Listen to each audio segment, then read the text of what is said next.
பொங்கலுக்கு இன்னும் 2 நாள் தான் இருக்குது. இந்த டைமில் பார்த்திங்கன்னா வானிலை ரொம்ப மோசமாக இருக்குது. நேற்று நைட்டு பெஞ்ச நல்ல மழையில் நம்ம பாக்ஸ் எல்லாமே நனைஞ்சிடுச்சு.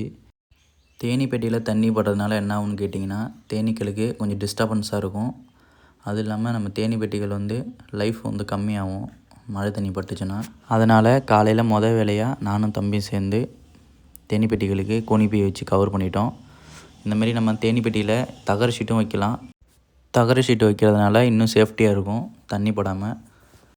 நம்ம தேனீப்பெட்டியோட நம்ம வைக்கிற கோணிப்பை கொஞ்சம் பெரிய சைஸில் இருக்கணும். அப்போ தான் அந்த தண்ணி இறங்காமல் இருக்கும். மார்னிங்லேருந்து மழை விடவே இல்லை, இன்னும் தூறிகிட்டே தான் இருக்குது.